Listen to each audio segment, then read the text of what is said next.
Hi everyone. I wanted to go through these screens with you to give you just some more information. This first slide is just some key terms that you should be familiar with. At your leisure, you can just kind of Google them and look for them in your book. You'll also become familiar with them as you go through the Learn Smart and the chapter quiz. So use your resources for those, and hopefully by the end of this, you can come back to these key terms and it should all look pretty familiar after you do the activities in the module for the week. So if we were in class, I'd ask you where you think money comes from for schools. Here you can see that nearly half comes from local sources, about the other half comes from state sources, and very small comes from federal sources. Remember that there's nothing in the Constitution that talks about education, so it's up to each individual state to define what their education looks like for their kids in that state. So most of the money comes from local and state sources. That federal source pie keeps getting smaller, and so does the state source piece of the pie.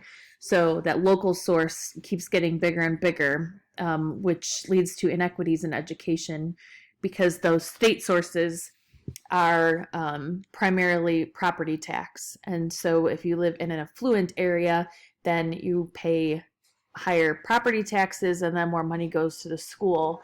If you live in a low income area and you pay less property taxes, then less money is going to your local schools. So there's a lot of issues with the pie being divided this way. Not all states divide their money this way, but Illinois does.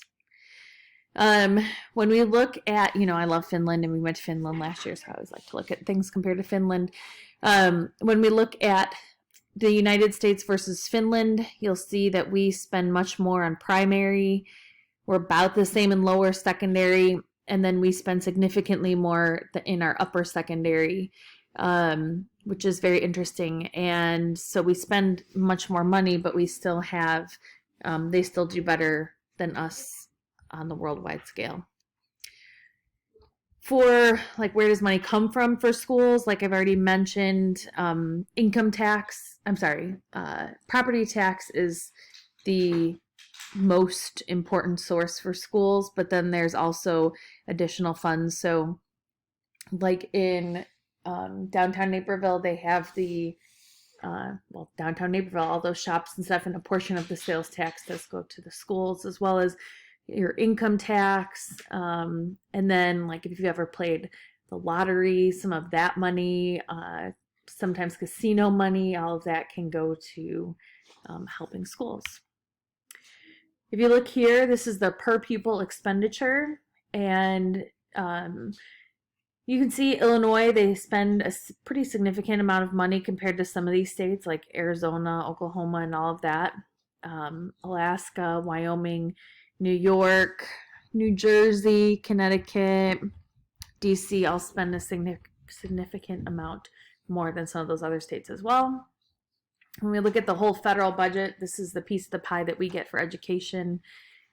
Seems upsetting to me. The federal government, we have different types of grants. You'll read through them and become more familiar with them as you go through your Learn Smart and your chapter quiz, but those are important to know.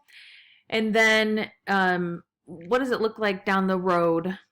We have all kinds of opportunities and different predictions about what school will look like and where money will come from, but I will tell you that financing education is a big issue. I actually do think that because of all this coronavirus stuff, teachers may have a leg to stand on with how much they get paid, because parents are now doing a lot of work that teachers typically do, so this could be very good for our profession. When we look now at governing schools, this is a typical structure of a state school system. So you'll see there down at the bottom, the principals, teachers, parents, students, and then we have all of these different layers of government and systems within the school district. So here we have the local superintendent, and then your local school board. Remember that your local school board is made up of people from that community. You don't have to have any specific training or education to be a school board member. You can run. It's an elected position.